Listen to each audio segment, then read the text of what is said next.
ओम उमा महेश्वराय नमः। जय शिव शंभो। आप सभी को शुक्र प्रदोष की हार्दिक शुभकामनाएं। आज की इस वीडियो में हम सुनेंगे वैशाख मास की कृष्ण पक्ष की शुक्र प्रदोष व्रत कथा। तो प्रेम से बोलिए गौरी पुत्र गणेश की जय। ओम उमा महेश्वराय नमः। जय शिव शंभो। सनातन धर्म में भगवान शिव की उपासना को बहुत ही महत्वपूर्ण माना जाता है। धार्मिक मान्यताओं के अनुसार भगवान शिव की उपासना करने से कई कष्ट दूर हो जाते हैं। देवादिदेव महादेव की उपासना के लिए प्रदोष व्रत बहुत ही महत्वपूर्ण माना जाता है।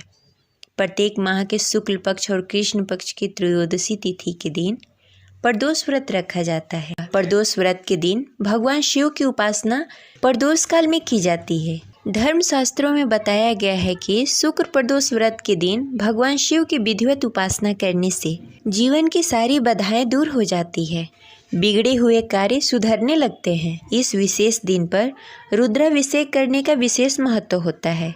मान्यता है कि प्रदोष व्रत के दिन भगवान शिव पर जल अर्पित करने से कई प्रकार के रोग दोष और समस्याएं दूर हो जाती है और जीवन में सुख समृद्धि का आगमन होता है। साथ ही इस दिन व्रत का पालन करने से आत्मविश्वास और मानसिक शांति प्राप्ति होती है। साथ ही इससे देवादिदेव महादेव अपने भक्तों से जल्द ही प्रसन्न होते हैं। प्रदोष व्रत की पूजा प्रदोष काल में की जाती है। तो प्रदोष व्रत के दिन भगवान भोलेनाथ और माता पार्वती की विधिवत पूजा करें। हो सके तो भगवान शिव के मंदिर में जाकर भगवान भोलेनाथ और माता पार्वती की विधिवत पूजा करें। पूजा करते समय ओम नमः शिवाय मंत्र का जाप करते रहें। भगवान भोलेनाथ को प्रसन्न करने के लिए गंगा जल से अभिषेक करें। भगवान शिव इससे जल्द ही प्रसन्न हो जाते हैं। इसके साथ भगवान भोलेनाथ की शिव चालीसा पढ़ें, आरती करें और प्रदोष व्रत कथा पढ़ें या सुने। इसके बाद भगवान भोलेनाथ और माता पार्वती को ध्यान में रखते हुए रात्रि जागरण करें। अब चलिए सुनते हैं प्रदोष व्रत कथा। कथा शुरू करने से पहले कमेंट बॉक्स में लिखें जय शिव शंभो। चलिए सुनते हैं शुक्र प्रदोष व्रत कथा।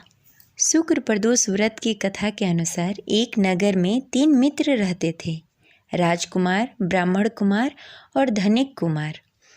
राजकुमार और ब्राह्मण कुमार दोनों विवाहित थे। कुछ समय बाद धनिक कुमार का भी विवाह हो गया, लेकिन गौना शेष था, इसलिए धनिक कुमार की पत्नी अपने मायके में थी। एक दिन तीनों मित्र स्त्री की चर्चा कर रहे थे।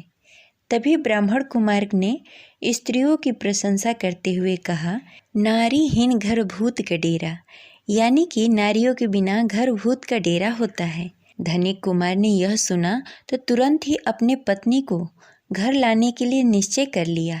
धनिक पुत्र को उसके माता पिता ने समझाया कि अभी शुक्र देवता डूबे हुए हैं, ऐसे में बहू बेटियों को उसके घर से विदा करवा कर लाना शुभ नहीं माना जाता। लेकिन धनिक कुमार ने एक नहीं सुनी और ससुराल पहुंच गया। ससुराल में जाने पर भी सभी ने धनिक कुमार को समझाने का प्रयत्न किया, परंतु वह विदा कराने की जिद पर अड़ा हुआ था।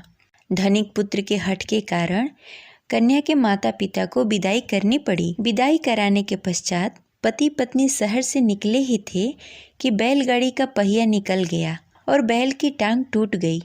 दोनों को चोट लगी, लेकिन फिर भी वह चलते रहे। अभी कुछ ही दूर पहुँचे थे कि उन्हें रास्ते में डाकू मिल गए। डाकुओं ने उनका सारा सामान लूट लिया। जैसे ही दोनों घर पहुँचे, धनिक पुत्र को सांप ने डस लिया। तुरंत ही उसके पिता ने वैद्य को बुलाया, तो वैद्य ने उसे देखने के बाद वैद्य ने बताया कि उसकी 3 दिनों में मृत्यु हो जाएगी। जब धनिक पुत्र के मित्र ब्राह्मण कुमार को यह खबर मिली तो वो धनिक पुत्र के घर पहुंचा और उसके माता पिता को शुक्र प्रदोष व्रत करने के बारे में बताया और उससे कहा कि इसे पत्नी सहित वापस ससुराल भेज दो। धनिक ने ब्राह्मण कुमार की बात मानकर पत्नी सहित ससुराल चला गया। वहाँ पर उसकी हालत ठीक होती गई, यानी शुक्र प्रदोष के महात्म्य से सभी कष्ट दूर हो गए। शुक्र प्रदोष के दिन यह कथा अवश्य पढ़नी तथा सुननी चाहिए। इस दिन कथा सुनने तथा सुनाने तथा कथा समाप्ति के बाद हवन सामग्री मिलाकर 11 या 21 बार या 108 बार ओम ह्रीं क्लीं नमः शिवाय स्वाहा मंत्र से आहुति दें। उसके बाद शिव जी की आरती तथा प्रसाद वितरण करें। उसके बाद भोजन करें। कहा जाता है कि शुक्रवार को प्रदोष व्रत सौभाग्य और दाम्पत्य जीवन की सुख समृद्धि भर देता है। यही कारण है कि आज के प्रदोष का काफ़ी खास महत्व माना जाता है। शुक्रवार के दिन पड़ने वाले इस प्रदोष व्रत से सुख समृद्धि मिलती है। ये रही आज की कथा। आपको कैसी लगी कमेंट बॉक्स में ज़रूर बताएं। आशा करते हैं यह कथा आपको अच्छी लगी होगी, तो इस वीडियो को लाइक करें। अगर आप हमारे चैनल पर नए हैं तो इसे सब्सक्राइब कर लें। साथ ही बेल आइकन को प्रेस कर लें, जिससे आगे आने वाली वीडियो का नोटिफिकेशन आपको मिलता रहे।